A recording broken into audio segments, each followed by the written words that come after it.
Braiden Tonks, you sent me a voicemail this morning and it made me giggle because you said, I've been on a lot of podcasts, but this one is going to make you the most nervous because of my interview style. What do you mean by that? Well, look, if I can be completely honest, I come across you maybe not that long ago, maybe 3 months ago, and I was, obviously we sort of both fit into that same community of, addiction recovery type thing, and I just started watching your podcast, and I was just, straight away, I was just, glued to it. It was just the way you interview people, you're very direct and, very straight up, and then it come my turn, and I'm like, shit. Now she's got to interview me. So. Are you feeling nervous now? Nah, I'm pretty good now. Okay, yeah. I love that. So Tassie boy. Tassie boy, yes. I don't think I've interviewed anyone from Tasmania yet, which is wild because I hear the drug scene is quite huge. It is. It's, how can I put it? It's a very small place in Tassie, you don't just know somebody, or if you don't know somebody, you've at least heard of them, or you know their extended family, But yeah, I mean, quantity-wise with drugs, being such a small place, I wouldn't compare it to somewhere like Sydney or even here, but just because it's such a small place with so little people, it's just washed through, you know what I mean? Like, is there a factor of not much to do either? Yeah, that can be a big factor to it as well, I suppose. There ain't many big opportunities in Tassie, You sort of reach, whatever, I guess, industry you take, for your life career, for example, you can only get to that certain level before you've reached the top, you know what I mean? Mm-hmm. So, yeah. You were one of four. One of four, the eldest. The eldest. Now, I want to learn about your relationship with your father in particular. What was your father like? My father, still to this day, is my best mate. He's... he's getting on now. He's in his 50s. He was only 17 when I was born. Oh, wow. Yeah, so, he was, I was his first son. Look, I get asked this question a lot, Dad, I seem to sort of give Dad the picture of this violent man that, loved his alcohol and stuff, which... by all means, that's what he was, but I don't ever seem to mention the good side of him as a child. He was a great dad. He always spoiled the shit out of us. He taught me to ride a dirt bike at the age of 2.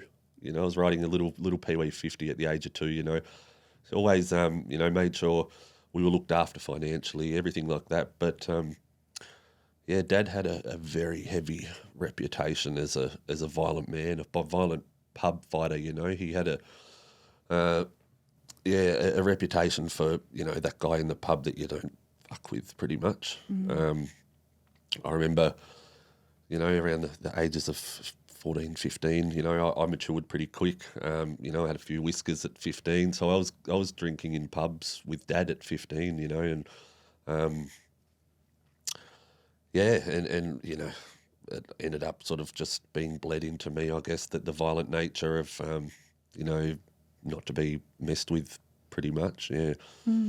Does it teach you from a young age that anger is the main emotion to fall back on?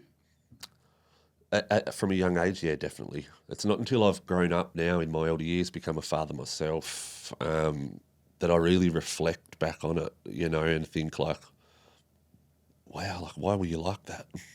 You know what I mean? Because you're creative now.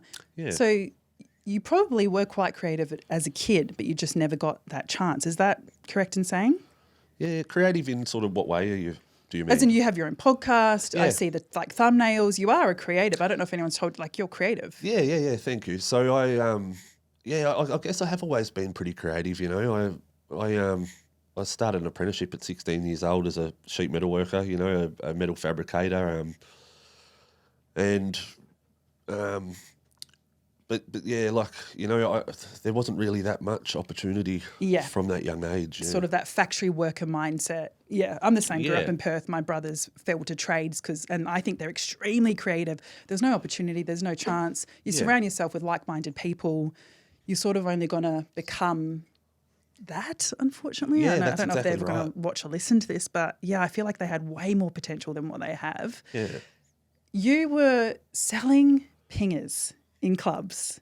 Yeah, big time. Wow. Tell me about it. Yeah, so this would have been around my years of just sort of becoming an adult, 18, 19. Ecstasy was a big thing in Tassie, and back then too, you'd literally go your mate halves in one and you would be Amen. How old are you? I'm 32 now. Yeah, same. So like Yeah. Batman's, McDonald's, Yeah, the or UFOs, they blue swans. the hearts, Yeah. all those, the Mercedes and all that. But yeah, it started off with just maybe I'd, tick a 10-pack, go out for the night, with a couple of mates. We'd sort of split that between us. Very, very quickly it led to, now I've got 50 pingers of a weekend and, I'm selling them flat out. Well, within a very short time, I'm now going to bloke halves in a couple of thousand a week. And, I say this a bit, but if you've got 1,000 pingers in Tassie, you're doing all right. Do you know what I mean? Like, yeah, so. Everyone must have just been like moths to a flame with you when you went out. Definitely, yeah. It was like that, definitely formed the reputation of the guy with them. That's for sure, yeah. Was that feeling, pun intended, was it addictive that people looked to you, that you felt needed? Definitely, and I think that also stems back to Dad. I sort of, not in the dealing side of things, but the holding that reputation. I felt like I sort of had to fill his shoes as I got older, and I was referred to a lot as, his son, and him being the violent man that he was, he had a lot of enemies. A lot of people loved him, a lot of people feared him, and a lot of people hated him. Polarising. But so I sort of copped that a little bit as well, don't mess with him, obviously he's obviously a chip off his old man's shoulder. But yeah, so I remember one night actually I was in a nightclub by the name of Ivory Lounge Bar. It's a pretty notorious nightclub in Hobart. I was well known in there as, I used to even sell to the owners there, and I remember one night I was tapped on the shoulder by this guy and I've turned around. He was only a young-looking fella, maybe early 20s, and he looked like he was beaming, his eyes were like dinner plates, and he's like, I've heard you're the guy with the things. Can I get a 10-pack off you? And I was like, yeah, mate, I'll meet you in the toilet in 5, and went in there and called him into the cubicle and he pulled a badge out. And I was like, oh, shit. And, I had this cocky head on me too, sort of, what are you going to do about it sort of thing? And he's like, mate, well, show me his badge and stuff. And he's like, well, I can arrest you here and embarrass the shit out of you when we walk back through the nightclub, or you can obey my rules, come with me and nobody will know sort of thing. And so I did that, and long story short, I ended up back at the station with him. They strip searched me. They got me with 150 pills just in my undies. And, they bailed me out with, I was just expecting maybe a summons in the mail in a few weeks' time, and to this day I've never heard a word about it. So What? Yeah, so it's funny, I've never really speak about this too much, but I think about it something like, yeah, I was in the wrong, but so were they. They took the pills, but I never heard another thing about it. So it's interesting, isn't it? Because I have had run-ins with police and been strip searched myself, which is a whole other thing. I probably won't go into it today because I'm in a class action lawsuit as we speak. But my girlfriend, beautiful, she looks like freaking Angelina Jolie, like beautiful, beautiful girl. Festival, she had about 10 up her vagina, as most girls do. Yep. And this police officer was just infatuated by her. He said, I know you've got something on you. The dogs are sitting around us. Big scene. She pulled, and he makes her pull it out like right, discreetly, but still right there. Just opens his bare hand and says, I'll take them. Lets us go. There you go. And then, it happened. I wasn't, unfortunately, let off that easily. But I just thought, Isn't that interesting? Yeah, he was up. Yeah, it just goes to show. Dodgy, Obviously, dodgy. looks were a big part of it. Yeah. Exactly. Okay, so does that scare you into not selling anymore? No, definitely not. That was just the beginning, you know. I was like, I can't remember, it would have been maybe 19, 20 when it happened. I'd just become a father too. I was 19 when my first daughter was born. But you'd think it would have, yeah. You know, 150 pills, I was selling them for maybe $30 to $40 a pill at the time. Wait, how much is that?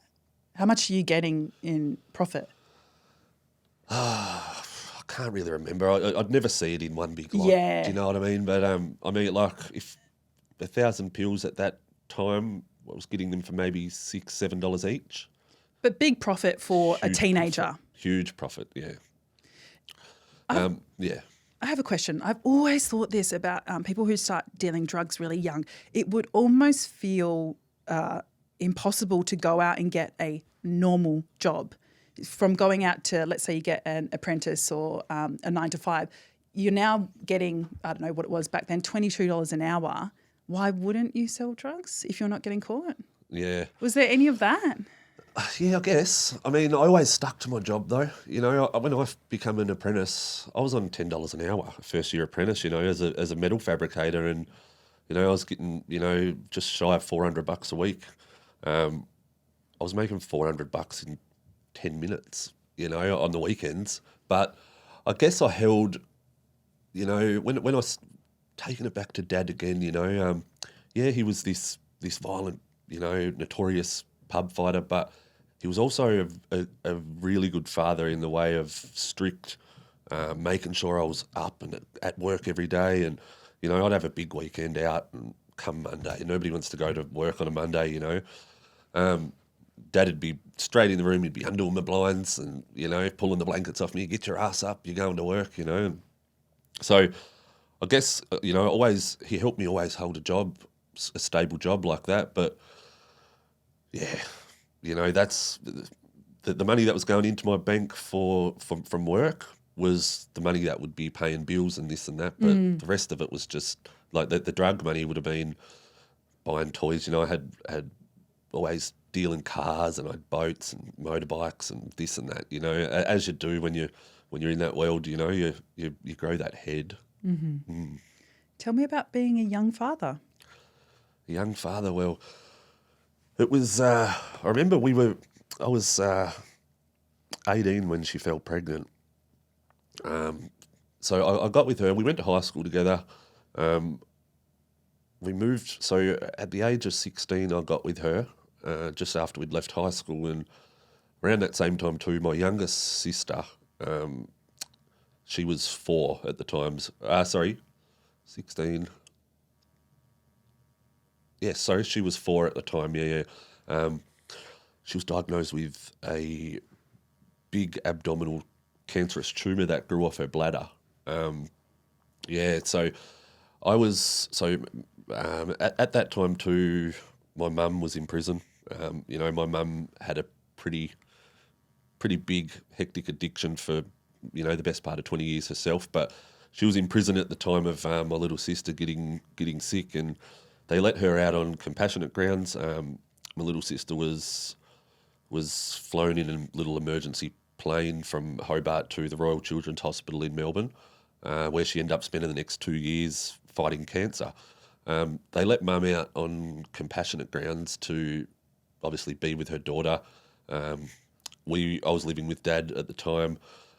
Dad was spending majority of his time in Melbourne as well, you know. So I was left in Tasmania sort of by myself at the age of 16, you know, and like I said, that was when I got with my 2 elder daughters' mum, and we sort of jumped straight into a deep relationship, you know, fell in head over heels for each other, and got our own little 2-bedroom rental, and, you know, settled in nice. And before long, you know, she fell pregnant with my eldest daughter, and she was born on the 19th of November 2012, and that day changed my life. It was, I felt at the time like I was old enough and I was ready, but as we'll get into, that was the beginning of the end sort of thing. So, but definitely definitely the best day of my life was becoming a father, 100%, yeah.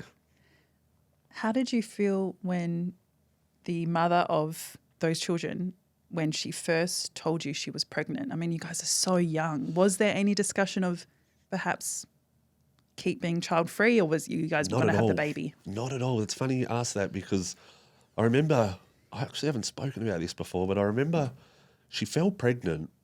We was spending like $100 on, we had like 10 pregnancy tests, the digital ones, the line ones, and they were all coming up positive. And all of a sudden it was before we'd gone to have a scan or whatever, and all of a sudden she must have miscarried.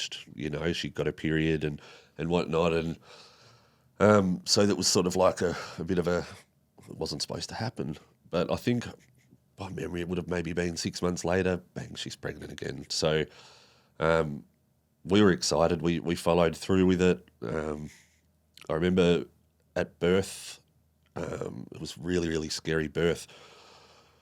I think by memory, my eldest daughter was about 4 weeks early, and her mother got preeclampsia, pretty bad. And so, long story short, when it came to giving birth, it was all pushed out of the way. A heap of doctors ran in, and her heart rate dropped, and this and that, and it was a really scary birth. Yeah, but she was only a tiny little 5-pound baby.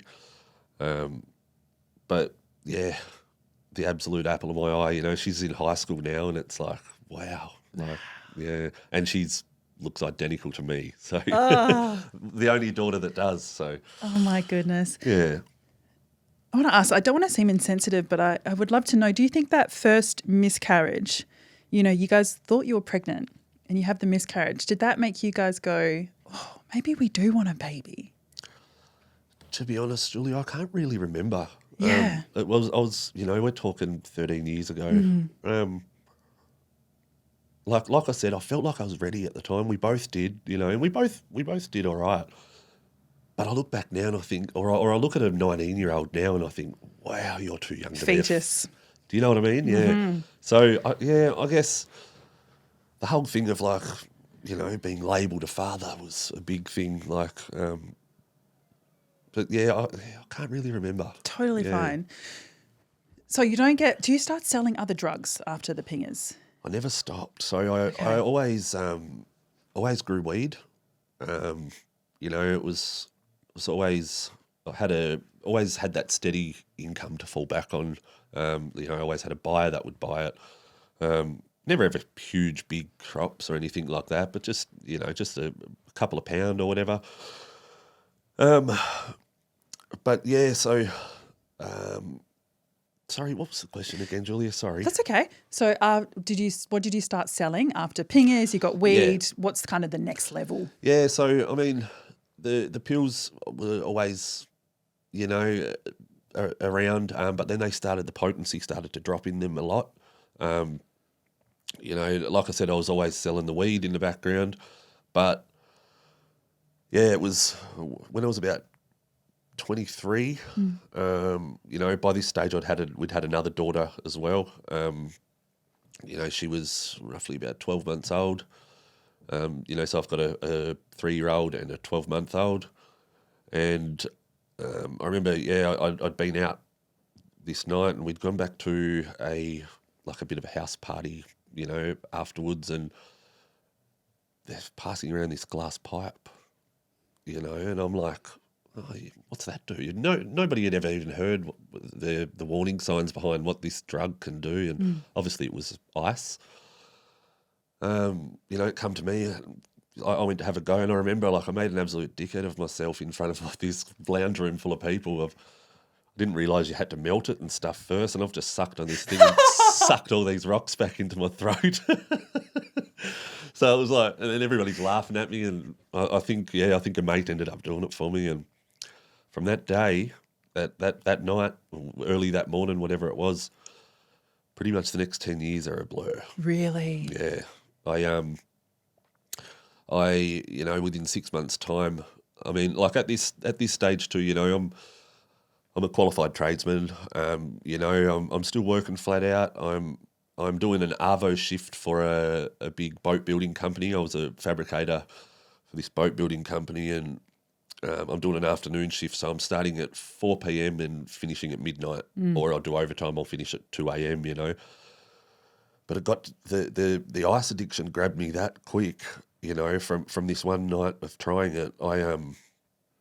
I'd be telling the kid's mum that I'm going to work. And so the guy that I was getting it off, where it happened, was literally straight across the road from our house. So what I'd do is I'd jump in the car to go to work. I'd go into a block, and then I'd pull up his driveway and park out the back of his house and stay there the night, and I wouldn't go to work. So therefore I'm losing money from work. I'm spending money on this drug, and I remember it was like $100 to $150 for a point at this stage. One little go, and yeah, I just before I knew it, I'd started selling off my vehicles and this and that. I wasn't paying rent, and then it come this one time where the kid's mother, I must have been asleep or something, and she was on to me. She knew something was up. I was trying my hardest to keep it a secret. But she'd obviously gone through my bank statement and realised that I'd been transferring this guy money, and that's why I hadn't been paying rent. I was making up excuses, that this had come out of my bank or this had come out of my bank, or and just trying to cover up what I was actually doing. And about 6 months in, I'd sold everything. She was now aware that what I was doing, and she left like that and took the kids to her parents, and I was left in this house. And I remember the come downs off the ice. There was no warning signs like this, what this drug does to you, or it ruin your family and this and that, like there is today. And I remember just coming down. I'm in this house by myself, and I just went off my head, like crazy, and I'd kicked holes all through the walls, and and just sat there and bawled my eyes out,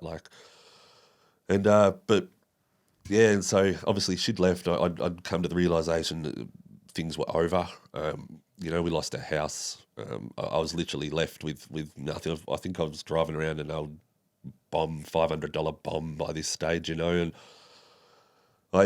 ended up, getting clean. Obviously, I didn't touch it for the next few years.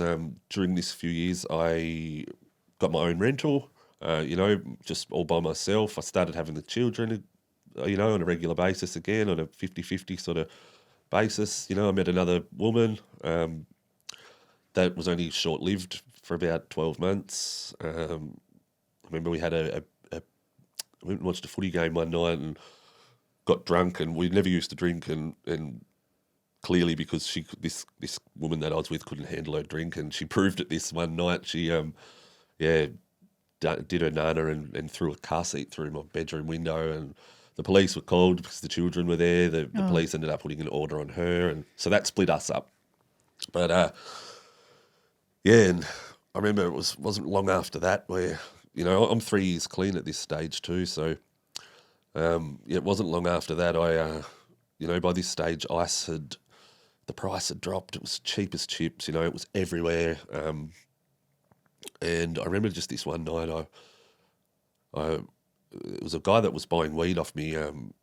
He said to me, "Oh, if you know anybody that wants any of this," and he had some ice, let me know. I'm getting rid of it now in the area. And so I don't know why, and I could ask this question all the time, but I made a stupid quick decision one night to just get a point. And he used to blow glass pipes as well, and got a point in a pipe off him one night. And I remember standing in the laundry. I went back by myself and I smoked this point, and I was like, wow, that's what it feels like. That's what I've been missing for the last few years. And it was it took maybe 2 to 3 months for me to be, ticking maybe half an 8 ball to now importing my own ounces from Melbourne back into Tasmania in my undies, on a weekly basis. I tell this story a bit too because, I don't know, the man upstairs looked after me this one day. Although I was doing the wrong thing, it worked for me. For 4 weeks in a row, I was doing 5 ounces at a time from Melbourne to Hobart. Come the 5th week, I'd gone over there, and the guy that I was getting it off. It just, long story short, it fell through. He was in Sydney. He couldn't meet me in time before my flight, and so I'd hop back on the plane with $20,000 cash. Is that how much it cost? For 7 at the time it was, and at this time too, 7 ounces in Tasmania was worth maybe 50 to 60,000. So to the naked ear, sorry, just to explain, you're going over with about 20K, 30K cash each time and putting it in your undies and flying back. Yes, yeah, yeah. I was. It was funny, I'd crunch it up into little balls, and I'd rubber band it and bag it and rubber band it, and then I'd stash it all around the crutch area, and then I'd put 3 or 4 pairs of undies on, so it was really compact and tight there, and then I'd just sort of wear shorts like this and a singlet. It was midsummer, so it was hot, and I'd make sure I'd get the front seat of the plane as well, so I was the first off the plane every time, and I tell this story with confidence because this final time that I attempted it and it fell through, and I came back with $20,000. I had a $10,000 block in my bag, and I had $5,000 in each shoe.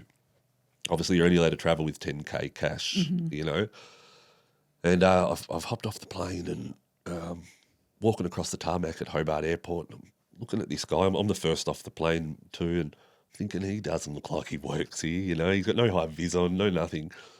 But I knew I had nothing on me, so I'm walking closer, and he's come up and he's grabbed me by the arm, and I remember I just cocky attitude. I was like, don't fucking touch me, and and he's like, he had a badge on his belt. He's like, you keep fucking walking, or we'll make a scene right here, And I remember they took me into this little half renovated room off the side of the airport and completely strip searched me, I've been to prison and I've never been strip searched like this before. So, yeah, they found the cash. They'd gotten my phone, where stupid me, I'd been messaging people when this had fallen through in Melbourne, a couple of hours before. I'd been messaging people in Tassie saying, can you just line me up one? Just one, I was letting so many people down back in Hobart. So, yeah, everything was there. The police took my phone. And then I went back to the Hobart police station, and little did I know there was a couple of detectives that had already, while I was at the airport, they were already raiding my house. My house. They're onto you. Big time. They'd taken my security system. As I said, I was within 2 to 3 months, I'd gone from a half ball to now selling my own ounces, making tens of thousands of dollars a week. No criminal record, I'd had maybe a couple of driving charges at the time, so I was not known by police whatsoever. And little did I know they'd been watching me the whole time, You were under surveillance for how many months? Very short, maybe 2 to 3 months. That's how quickly I grew, and during that time too, I'm using hardcore every day, so my confidence is nobody will fuck with me. My head's this big. Yeah, can I ask? Because, very, very tall man, tatted up. Yeah. You're flying every single week to Melbourne in row 1 with a singlet and shorts, even as an average punter, that's fucking suspect. Yeah, I don't know, because... So I was I'd started seeing a chick in Melbourne, so that was my excuse. Oh, so you have a relationship yes, there. Yes, okay. yes. So she had actually introduced me to this guy that, linked me up with this guy with the big lots that I could get. And so that was my excuse. So I'd go over on a Wednesday and I'd come back on a Sunday every week. But like I said, it only lasted 4 weeks. So it wasn't like it wasn't, and it wasn't like day after day. It was like a Wednesday and a Sunday, so it was sort of split up. Okay. And I was planning on moving over there with her and stuff as well. And but yeah, I might also add that the week of my 26th birthday too. The first time I'd actually met up with this girl in Melbourne, my brother had shouted me over to Melbourne for a stand-up comedy show with Kevin Hart. And it was, for my birthday. And long story short, we booked this little, it was like maybe $60 a night, like this backpacker type little hotel, and had 2 single beds in it and a desk. It didn't even have a TV, it was cheap. Yeah. And the day we got there, we'd checked in. We'd gone down into Melbourne CBD, and I'd taken a bit of ice over with me in my sock, and we were looking for to buy a glass pipe from somewhere. My brother's deep into addiction as well, and I've got into this little convenience store and I'm buying a pipe, and I'll come back out and my little brother's talking to this guy. He looked homeless, this guy, he's only my brother's age, so my brother would have been 21 at the time. And anyway, long story short, we took this guy under our wing. He was also from Tassie too, which was weird. It was bizarre, but we didn't know him. We've taken him back up to our hotel room, and he had a bit of ice on him and stuff. We had a bit of a session in the room and whatnot. We ended up spending the next 5 days over there with this guy. And yeah, you can imagine by the end of this 5 days, either of us have slept. We're pretty buckled. And anyway, yeah, the last night, it was a Saturday night, and we were due to fly home at lunchtime on the Sunday. We had no ice left, nothing. It was like the reality's kicking in, and this guy's like, look, I know somebody here that I can get a bit of heroin. And heroin even still isn't a thing in Tassie, I don't think, it never was. You never ever come across a heroin addict in Tassie, But I was like, yeah, cool. I don't know, and my little brother, he's like, you are an idiot, you're going to end up just like our mother. Like, by this time my mum's deep into, intravenous using, and I was like, whatever, bro, it's my birthday, I'll do what I want. I'm the elder brother, I'm 5 years older than him, and if only I'd listened to him, I ended up going with this guy. We met this Vietnamese guy in Richmond on this dark overpass, like up the staircase, and I remember this guy, I think by memory we got 4 points off him of heroin, and I went this other guy, this homeless guy that we'd spent the last 5 days with, I went him halves in it, and he was an intravenous user, this guy, and I'd never done it in my life. And long story short, I remember this Vietnamese guy that we got off saying, look, be very careful, there's enough there for a couple of days at least, and like, yeah, no worries. We've gotten back to the hotel, and I remember he cut a Coke can in half and sort of used the bottom of the Coke can and mixed it up, and I watched him do it and stuff, and I'd never even seen somebody shoot up before, and I remember I volunteered to go first, I didn't want him doing it and then trying to do it to me, Yeah. while he's high, and yeah, I remember if I could take this day back, I would in a heartbeat, but I remember I let him do it to me, and I don't remember much after that. I remember like trying to stand up, and I was really dizzy, like my eyes were going up, and I couldn't keep my balance. It must have fallen over, and next thing I remember, I wake up and there's 3 paramedics standing over the top of me, and they've cut my top off. I've got all these stickers, like the little stickers on me, and and my little brother, I'm on the floor, and my little brother's on the bed, like in hysterics, bawling his eyes out. Like I'd never seen him cry like this before. I haven't again to this day. He's like sobbing, and I woke up, and I won't lie, I felt amazing when I woke up, like the most euphoric feeling I've ever felt in my life. And I sort of woke up looking at the paramedics. I'm like, what the fuck are these guys doing here? My brother's crying, and I started laughing at him. I'm like, what are you crying for, bro? What's going on? Like, and yeah, I was like, no, like, fuck off. I'm not going to hospital. I'm fine. Leave me alone. I'd forgotten what I'd done, what had happened. I had no idea. I was that out of it. I ended up crawling up into bed and going to sleep, and I woke up the next morning at 10 a.m. to the person banging on the door, it's time to check out of this hotel. And I was sort of woken up and looked over, and my brother's asleep on the other bed, and the guy that I did it with was asleep on the floorboards between us. And first thought was like, fuck, we've got to clean this room up. There was pipes and bags, and it was upside down, this room. And I was like, oh, wow, like, my brother, wake up. We're going to clean this room up. And then I sort of slapped matey on the floor, and he wouldn't wake up. He was just, noticed he had a bit of brown fluid coming out of his mouth, and I still had no idea, and so I've started to clean this room up, and I've gone back to him like, bro, wake the fuck up. Like, we got to get out of here, you know? And he was sort of laying in a fetal position, but sort of with his chest sort of on the floor. So, like, you know, belly first sort of thing. And I sort of grabbed him around here and lifted him up with his back towards me, like, wake up, you know? And yeah, and he was just dead weight. His legs were floppy, and then it just clicked, you know, like his skin was already cold, and yeah, he was dead. He never made it, you know. And the story doesn't end there. I instantly went into shock. I may have vomited. I can't really remember, but you know, my little brother's called the ambulance, and you know, I'm standing there watching my little brother with this guy. You know, he's got the ambulance on loudspeaker with the phone next to this guy's head, and he's pumping this guy's chest and giving him mouth to mouth, and the brown fluid's coming up and it's going into my brother's mouth and everything, and he's spitting it out, and then he's looking up at me and saying, this was what I was fucking doing to you last night.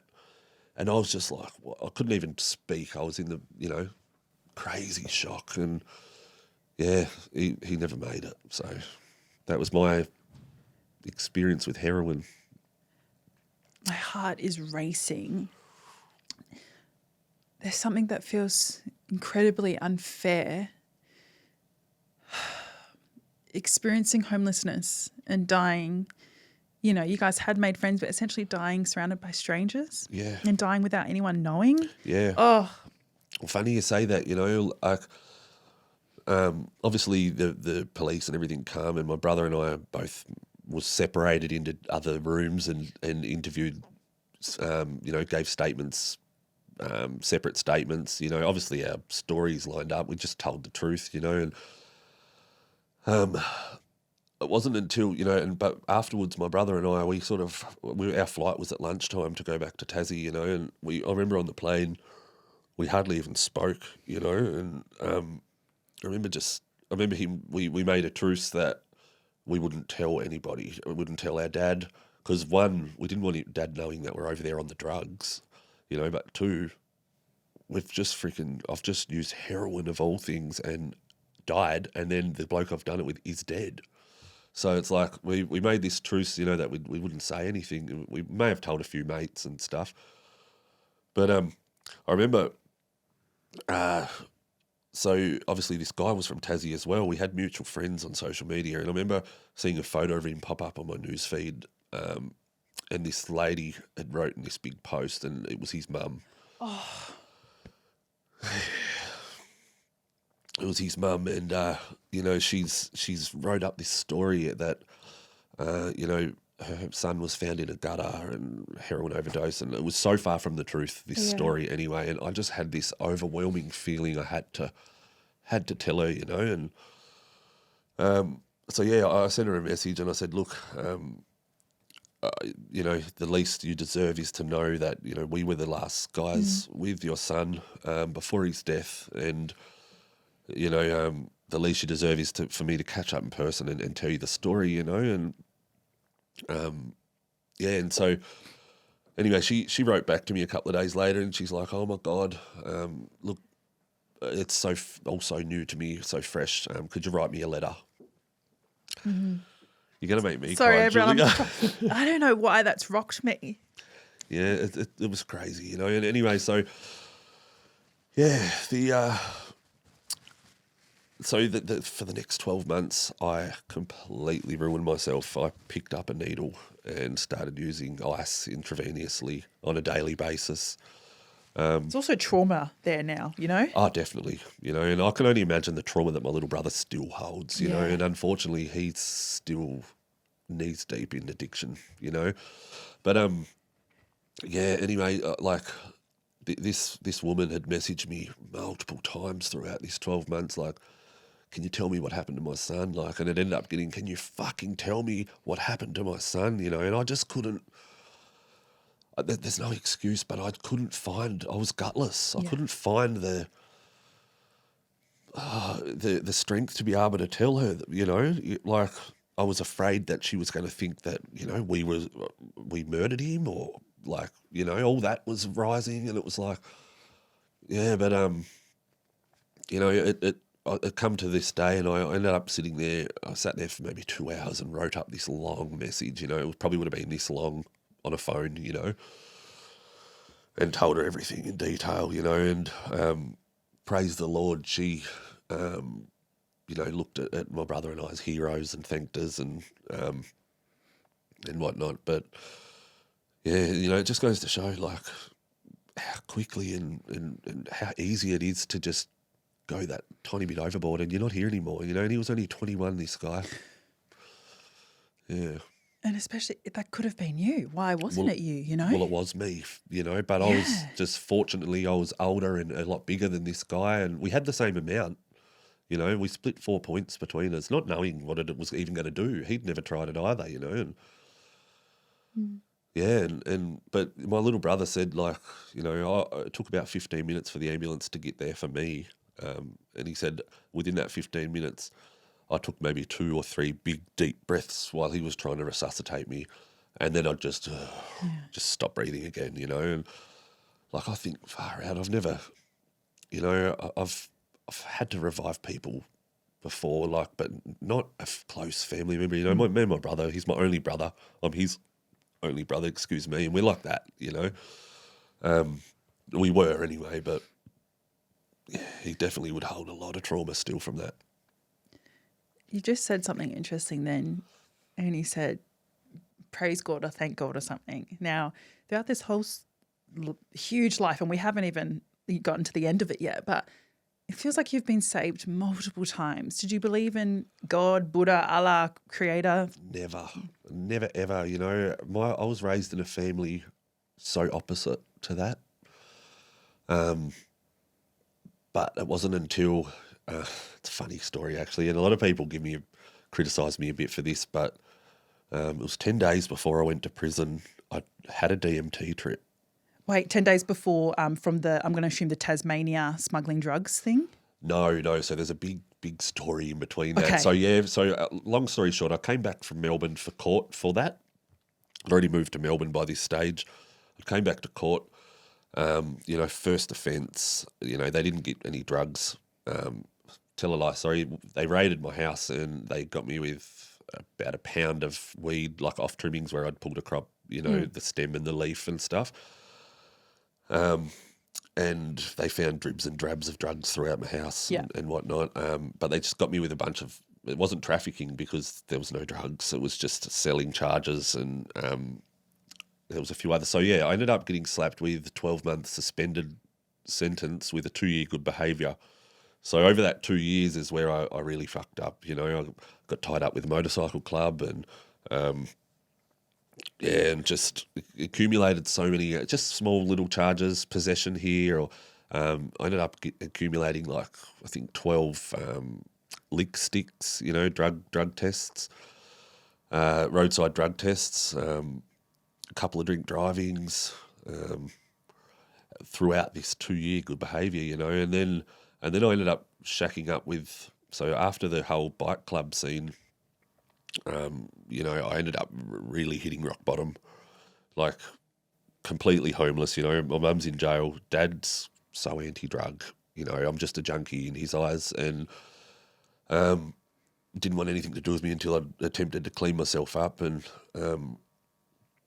and so I remember I hit rock bottom so hard, and I this one day I was sitting, this one night actually, it was absolutely pouring down with rain, like hailing, And you're homeless, or experiencing homelessness. Yeah, I'd sort of just gone through some issues with this motorcycle club, and I'd just left this club. It was maybe 2 days after leaving, and I'd been living at this clubhouse for the last 6 months and living the high life, and then I left this club off my own back, after a pretty serious incident that happened with them, and and then I just ended up so washed up. I remember I was sitting down behind this, like those big green hydro bin things you see on the sides of the road with the danger written on them, and I was sitting down behind one of them one night, and I was literally just in a t-shirt. I had a suitcase maybe, and it was absolutely pouring down. I was saturated wet. I was so cold, middle of winter in Tassie.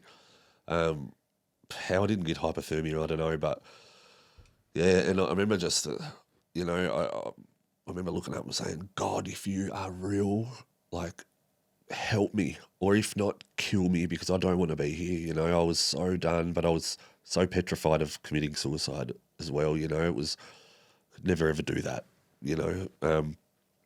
But I hadn't seen my kids for months. I was, I had no family, friends, nothing. Nobody wanted to do anything to do with me. For one, because I had been shacked up with this motorcycle club, this notorious motorcycle club, and and two, but when you are in that world and you look like I looked at that time, I was about 68 kilos, 6'5". I was 70 kilo, like absolute skin and bone, and yeah, I remember looking up and saying, yeah, God, like, if you are real, help me or kill me, and then it's funny, short time after that, it stopped raining, and, I probably ended up back at another trap house here or whatever, but, I ended up, like I said, I've gone from having all the assets, having a stable relationship, my children's lives, financially stable, to now I'm riding around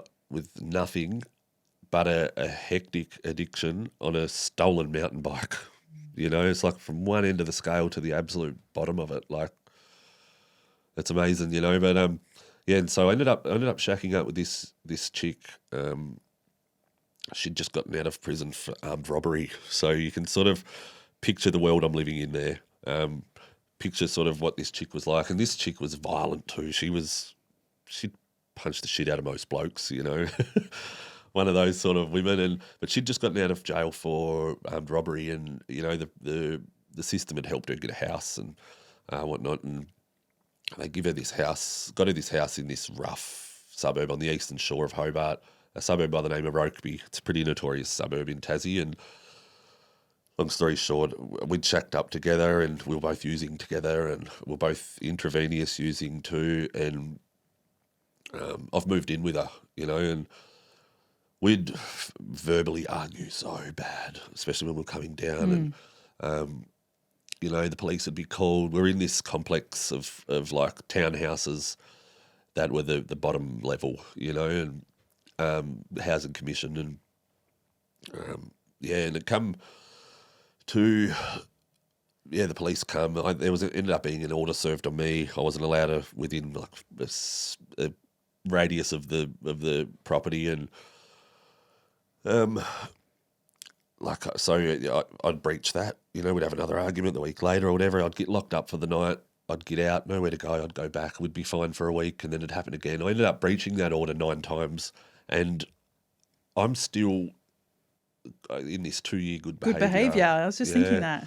And I remember it came the last time, and there was the driveway into this complex was like a snake driveway, and from our back door you could see the entrance, and I seen the cops pulling in this day.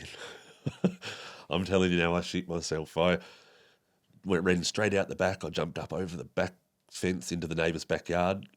I ran through his back door, through his lounge room, out of his front door, and then just legged it up the bush. There was this big bush hill with heaps of burnt out cars and whatnot. And I remember I'm running. There's probably 20, 30 metres behind me. There's 4 or 5 police officers on foot, and I'm like, I was quick. I could run. And I've taken off up the bush, and I've gotten away, and I've ended up hiding underneath this burnt-out car, and I was there for about 3 hours just laying there trying not to breathe, and I could hear him walking around like, you can run but you can't hide type thing. And it's funny too, because I'd called Dad before we'd had this argument, and I'd said, like, Dad, it's going to happen again. She's going to call the police again. I've got nowhere to go. And anyway, so here I am underneath this burnt-out car. The police have come, and my phone's going, it's Dad ringing me. I'm like, far out. And so I'm trying to and I was so tight under this car, I couldn't even get my arm up, I'm trying to silence my phone, and lucky it ended up starting to become dark. And I ended up getting away, and I was on the run now for the next maybe 3 weeks. I'd go to Dad's house. I'd leave Dad's, the cops would rock up there. And then he'd be like, the cops have just been here, they're on their way to your brother's. And they were on my tail everywhere, and I was so freaking exhausted by this stage. Borrowed time. So exhausted, and I ended up, Dad's like, get in the car. I'll take you to the police station. Hand yourself in, boy, and go to prison, get your time done and clean yourself up. Yeah, all right, no worries, let's do it. We've got to the police station. I had no intentions of handing myself in. Like, Dad's dropped me off and I've watched him drive off, and as soon as he's out of sight, I'm gone again. I'm on the run again for only a couple of days this time. I've ended up back down at Rokeby at her house again, and we've made up whatnot. And we're in bed, and I've gone to sleep, and yeah, it wasn't long after I woke up to a bedroom full of police officers. You're under arrest, Mr. Tonks. And that was the last day that I'd seen the outside for a little while. Jail. Yeah. Well, they took me to the Hobart Remand Centre, which is in the CBD, sort of above the courts, and I spent a week there, not knowing what was going to happen. I'm expecting to, I've got 12 months hanging over my head, plus all these other things that I've accumulated. So I'm looking at maybe 18 months. That's what's going through my head anyway. And anyway, a week later, they processed me. If you're from Tassie, you get processed over the river to Risdon Prison. And I remember, driving in, I was in the prison van, driving into this prison. I'm thinking, whoa, like this is really happening, going through the big gates and, and I'm shitting myself, there's rival gang members in there, rival clubs and whatnot. And going back to Dad, with his violent nature, and he's just said to me, if you walk into that prison, if anybody says anything, he goes, you just go off and you punch anybody in arm's reach and sort of make your stand, make them know not to mess with you from day one, sort of thing. And so that's going through my head as I'm driving in. I'm thinking, oh, it's about to be on.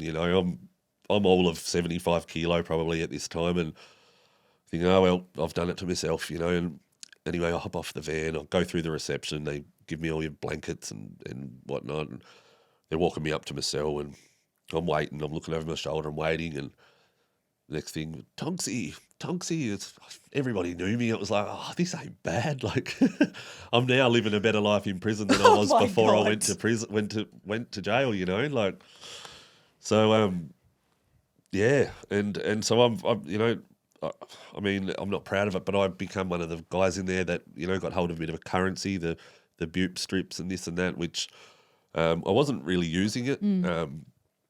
But, you use it as currency in there, I'd ended up decking out my cell. I had one of the better cells in the yard, with a bigger TV and carpet on my floor and things like that. But it got about 5 months in, and I'd had a couple of just video link court dates from prison, and it was finally sentence day, and it was about 5 months in. They drove me back over the river to the courts, and by my surprise, it was they let me out in a week. So they resuspended the rest of my sentence. Obviously, I was doing a good job in jail. I was working in there, and I never got in any trouble, really. Almost a couple of times, but nothing serious, And in the end, and so here I am now, like, shit, what am I going to do? I was expecting at least another, 8 months in there, and now I've got to figure out where I'm going to go, where I'm going to live, how I'm going to stay off drugs. I'd put on a heap of weight in there. I was working out. I was looking the part. My confidence was back. I was clean. I hadn't smoked a cigarette, because you can't smoke in there. Still to this day, haven't smoked a cigarette since the day before I went in. And and then I was let out, and it was like, wow, what am I going to do? Like, and it was so, what's the word? Like, I was such a risk putting me back out. Like, do I go back to that easy old life, or do I really put my foot down and have a good hard crack at, being a better person? And so I took that road, and I started to go out, a few drinks of a weekend again with, I've become really close with my cousin. He's around my age. We were going out, I started to mingle with girls again and whatnot. And I remember we were parked down in Salamanca, which is along the waterfront in Hobart there, beautiful little area. And he had a nice expensive car and whatnot. And we're walking back. There's these two girls leaning on his car, he's like, they're fucking leaning on my car. Like, I was like, hey, like, wait a minute, they're all right, bro. Like, just wait a minute. Anyway, we've gone up. gone up to him, excuse me, ladies, could you just jump off his car? Like, it's worth about 40K or something at the time. And, oh, sorry. And then one of them, she's like, I remember you. You're that guy that used to sell all the pills in the nightclubs back in the day. And I was like, yeah, not anymore. I said, I've just gotten out of jail. So Yeah. I'd been out maybe two or 3 weeks. And, but yeah, long story short there, fast forward, 5 years later now, and I'm still with her, and we've got a beautiful little daughter. Oh my God, I was not expecting that to end up like that. Yeah. Yeah, bless her. She's definitely been one of the big factors to me staying sober. We kicked it off. I think I spent the next 3 or 4 days at her house after this night out, and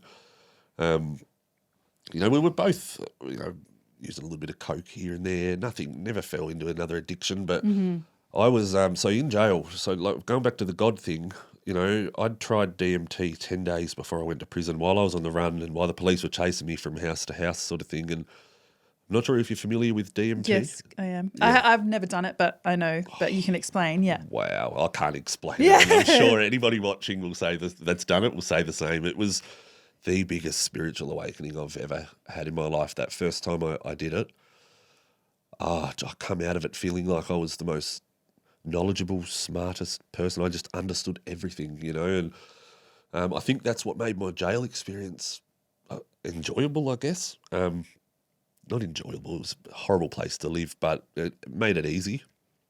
And where was I? I'd gotten with her, and and so we may be 6 months into our relationship, and the God thing. So while I was in prison, I would pray. I would just pray. I started to read the Bible a lot, and I'd pray for 3 main things. I'd pray for every night before I'd go to sleep would be strength, love. I wanted a loving relationship, and financial stability, not knowing, how powerful God is, or how powerful the opposition is either. I got out of prison. I met her, the love of my life. That was all well and good. I was then had an opportunity thrown in my hands to tick a big lot of coke, and make some money, like some serious money. And I knew I'd never had a coke addiction. I still to this day haven't. It was never really I've done it lots. Just not your poison. Yeah, it wasn't. But and so I had that fall into my hands. So I was, again, I'm dealing with tens of thousands of dollars a week, and I've got a beautiful partner, and then I would, the money was there. She would go to work. I wasn't working. I didn't need to work. I was financially stable, like I prayed for.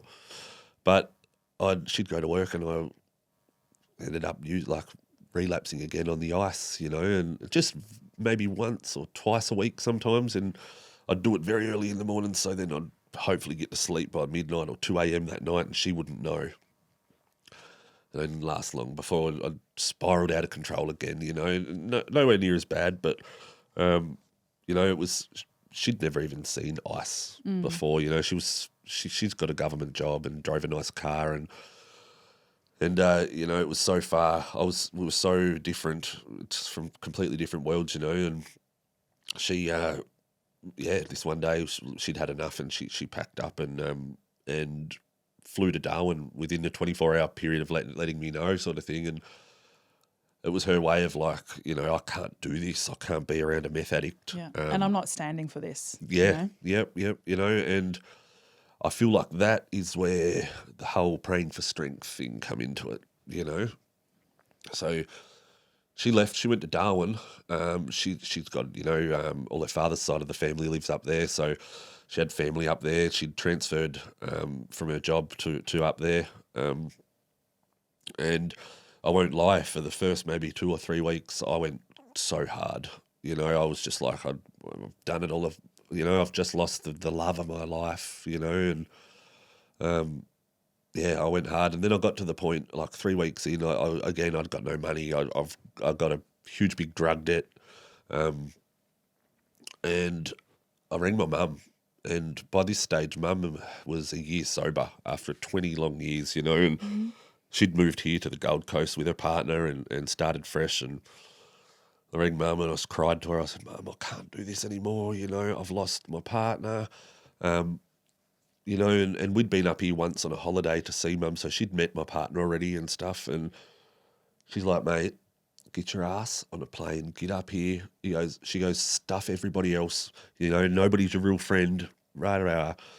Get your ass up here and I'll help you get clean. And, you know, the last thing I ever thought would happen would be my mum help me, you know, because she was, there was years we didn't speak because of her addiction.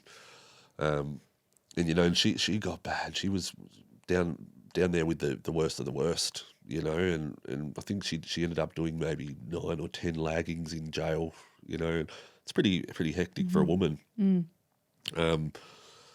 But yeah, I moved up here and yeah, I won't lie, I used a couple of times when I got here. But then, yeah, I cleaned myself up and mum helped me so much, you know. I lived with her for maybe 3 months when I first moved here, and then I ended up renting a room off some Indians out in Pacific Pines, and so I had my own space again, and yeah, I'm working again, and I'm sober, and about 5 months into living here, yeah, my partner packed up from Darwin, and she went back to Tassie for a little bit, packed all her stuff up, then drove from Tassie to Melbourne, and I flew down and met her in Melbourne, and then we drove up together. And yeah, the rest is history. Yeah. Oh. We're going stronger than ever. So I have one more question this whole time. Oh, maybe 2 if that's okay. You know, you openly admit, I don't know if you say it outright, but it does feel like you were quite absent throughout your children's lives. I was. It's a lot of it was scattered though. Okay. You know, I was never absent for maybe the longest I was absent for would have been that 5 months I was in jail. Yeah. But a lot of the time I wasn't. It wasn't a stable relationship with them. It was always sort of when I could. Do you know what I mean? Yeah. And it was always. A lot of people say like, couldn't you give drugs up for your kids? Not the ice. No way. Like that came before anything. And as sad as that sounds. That drug is so goddamn powerful. Your kids, it comes before anything, including your kids, you know? Yeah. How are you making it up to them now? What sort of father are you now? Look, it's hard, you know, because my daughter's a teenager now and she has her own opinion. But look, I've always been the best father I could be. You know, then the girls love me. I was, you know, I'm proud to say I was their favourite parent for a long time, even in active addiction. You know, I wasn't always this completely, even when I was using, you know, I wasn't always this completely bottom feeding, lowest of low, you know, addict. I still always had a good hard crack at, you know, being a father. You know, it had just come those times where I would spiral. Excuse me, I'd spiral and put them second. My last question. I'm so interested to know. Did you keep communicating with the young man who died, his mother? Unfortunately, I didn't. It's funny, you know, I did a video, I don't know if you've seen it. It did blow up a lot. It's had like 500,000 views on Instagram, but I did a video talking about it. Didn't say any names or anything like that, but pretty much just told the story how I just told you. Sort of just shoved it into 3 minutes. And I had a message from her. And since this has happened, you know, we're talking nearly 10 years ago now, she lost his little brother, so her youngest son, to murder. So her youngest son was murdered in the meantime. And look, I don't want to make an assumption or anything, but I could pretty well tell that she'd gone off the rails a bit. Okay. You know, she'd started to see me blow up on social media, obviously, and she must think that you make thousands of dollars off social media, which you Oh my don't, God. you So know you that, make but zero money. yeah, but so she's straight away. She's like, "That's my fucking son you're talking Oh, about." got it. You I've got know, a bit of that from this podcast. So like, that's my story. yeah, you'll hear from my lawyer unless you pay me this, and like you're making money off my son, my dead son, and I'm like, oh my God, like that was solely an educational video around heroin. You know, I'm just talking my experience with it. I spoke about him in the nicest way possible, and he was such a cool dude. He was just, you know, just stuck in a rut, like. It's but just misdirected anger, right? She's hurting. It's just you're the 100%, easiest. yeah. You know, and I then got messages from his extended family, aunties and this and that saying, thank you so much for giving us the insight on what actually happened. You know, because I'd only ever told his mother through a message. But now I did this video, all his family were reaching out like, thank you so much. Like obviously the mother hadn't told anyone the full truth, you know. But just on that too, you know, when I was in prison, so this young guy that died, he'd done a bit of prison in Tassie and was known, I don't know, maybe he was known for owing money or he wasn't very liked. And it's funny, you know, when I was in prison, I had this guy, I overheard a conversation in the yard one day and talking about this guy, and obviously I'm not going to say names, but this guy that had died, and this guy is flaunting that he'd give him a hot shot, and this, I'm said to my mate, have a listen to these, would ya? So these guys have got no idea that I was the last person with this guy, you know, and so I did. I walked straight over the table. I said, mate, you're full of shit. I said, because I'm the guy that did it with him, and you know, experienced a whole lot. So like, pretty much keep your mouth shut, you know, and it was left at that. But just goes to show, you know, especially in prisons, how quickly rumours can spread and change. Misinformation, and, it's just shit, yeah. Tonks, thank you so much for joining me. What a life. And I feel like you're only just beginning, to be honest. Thank you, yeah. Do you want to plug your podcast quickly? Yeah, definitely. So Tonksy Media Podcast on TikTok, on Instagram, and I'm just Braiden Tonks on Facebook. Thank you so much for joining me. YouTube also, yeah. I'm really grateful. Thank you. Thank you so much, Julia. I appreciate you.